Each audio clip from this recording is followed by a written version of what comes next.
L'amortissement en immobilier, on en entend souvent parler, c'est un peu flou, on ne sait pas trop ce que c'est, on se pose des questions, c'est juste que c'est un truc qui permet de payer moins d'impôts. Eh bien, si vous aussi c'est quelque chose de flou, je vous propose de rester pour cette vidéo et je vais tout vous expliquer.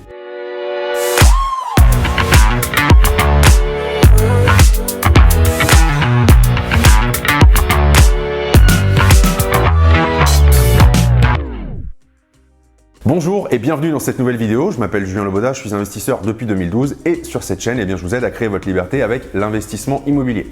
Comme je vous le disais en introduction, dans cette vidéo, on va parler de l'amortissement comptable et plus précisément, on va parler de l'amortissement comptable dans le cadre de l'investissement immobilier. C'est quand même ça qui nous intéresse, on va pas se mentir. Alors l'amortissement, qu'est-ce que c'est? Eh bien, c'est un terme comptable qui va désigner la perte de valeur de quelque chose, d'un investissement qu'on va qualifier d'immobilisation dans le jargon comptable. En clair, c'est-à-dire que quand vous allez réaliser un investissement avec une entreprise, et donc on va considérer que votre immobilier est une entreprise, eh bien un investissement, donc une dépense qui va être supérieure à 500 € va être comptabilisée en immobilisation. Et ça veut dire quoi? Ça veut simplement dire qu'on va considérer que comme c'est un investissement, c'est quelque chose qui va être utilisé sur plusieurs années, mais c'est quelque chose qui va se déprécier avec le temps, donc qui va perdre une partie de sa valeur chaque année. Eh bien l'amortissement comptable, c'est le principe qui va consister à enlever une fraction de la valeur, cette fameuse dévalorisation, du résultat de l'entreprise tous les ans, ce qui va vous permettre de compenser en fait la perte de valeur réelle ou fictive d'ailleurs du bien en question. Et donc dans le cadre de l'immobilier et plus particulièrement dans le cadre du LMNP, puisque le LMNP est quand même soumis à la plus-value des particuliers, en tout cas au moment où je tourne cette vidéo, donc ça reste pour moi la niche la plus intéressante et sur laquelle en tout cas c'est vraiment très pertinent de bénéficier des amortissements comptables. Et bien c'est ça qui vous permet d'avoir un résultat fiscal qui va être négatif, donc d'avoir un chiffre négatif aux yeux de l'administration fiscale, alors que dans les faits, vous pouvez tout à fait être bénéficiaire sur votre exploitation. Alors comment c'est possible ça? Et qu'est-ce qu'on peut amortir en LMNP? Eh bien, il y a plusieurs éléments que vous pouvez amortir.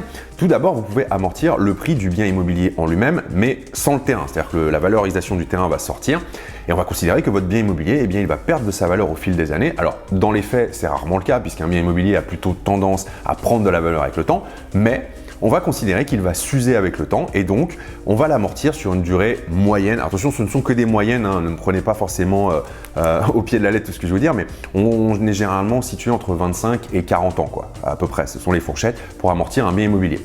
Ensuite, vous pouvez amortir les travaux. Quand vous faites des travaux de rénovation, c'est pareil, vous remettez un appartement à neuf, eh bien on va considérer qu'au fil du temps, il va s'user, hein, parce qu'il va s'abîmer, on va mettre des coups dans les murs, la peinture va ternir, etc. Et donc il y a une usure, hein, de ces éléments, et donc on va considérer que ça perd un petit peu de la valeur chaque année. Et donc l'amortissement comptable, lui, se fait sur 10 ans pour ce qui est des travaux. Et enfin, vous avez le mobilier. Si vous faites de la location meublée, les meubles sont généralement amortis sur 5 ans. En clair, au bout de 5 ans, on considère qu'ils ne valent plus rien. Et donc, vous pouvez aussi les changer. Et il y a une dernière catégorie qui peut passer soit être en immobilisation, soit en charge. C'est ce qu'on appelle donc les frais de notaire et les frais d'agence. Alors, il y a deux écoles. Il y a des gens qui les passent en charge directement pour générer beaucoup de déficits dès la première année. Il y a des personnes qui après les comptabilisent dans les immobilisations pour pouvoir faire de l'amortissement. Bon.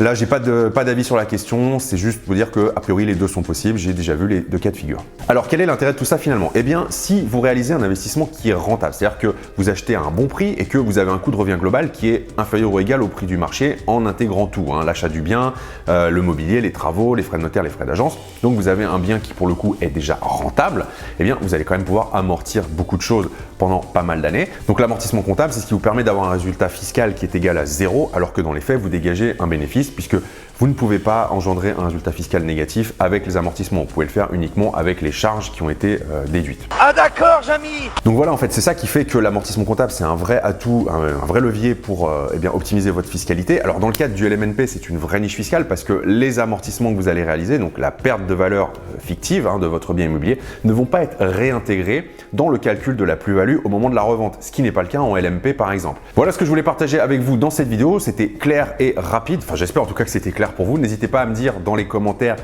si vous avez compris ce qu'était l'amortissement comptable. En tout cas, il faut, à mon sens, l'utiliser et tant que vous pouvez bénéficier de la niche du LMNP, eh bien en profiter. On ne sait pas ce que ça deviendra dans les années à venir, on ne sait pas si ça va être totalement supprimé, si ça va être encore modifié. Donc prenez ce qu'il y a à prendre tant que vous le pouvez, c'est le conseil que je peux vous donner. Et si vous voulez aller plus loin dans la fiscalité immobilière, eh bien comprendre comment ça fonctionne, quels sont les arcanes de la fiscalité et comment surtout vous pouvez ne pas payer du tout d'impôts sur vos revenus locatifs, parce qu'il n'y a pas que le LMNP, il y a aussi il y a beaucoup d'autres solutions, hein, en fonction de votre situation. Eh bien, je vous invite à aller jeter un coup d'œil à ma formation sur la fiscalité immobilière. Je vous mets le lien dans la description sous cette vidéo et je vous le mets également ici. Voilà, c'est une formation en 4h30 en vidéo. J'ai vraiment simplifier à l'extrême la fiscalité. Le but, c'est que tout le monde comprenne parce que moi, je pars du principe que tout le monde devrait être en mesure de savoir dans quoi il met les pieds et de parler d'égal à égal avec un interlocuteur type expert comptable pour bien comprendre ce qu'on fait. Merci à vous d'avoir regardé cette vidéo et je vous dis à dimanche prochain 17h pour une prochaine vidéo. Ciao!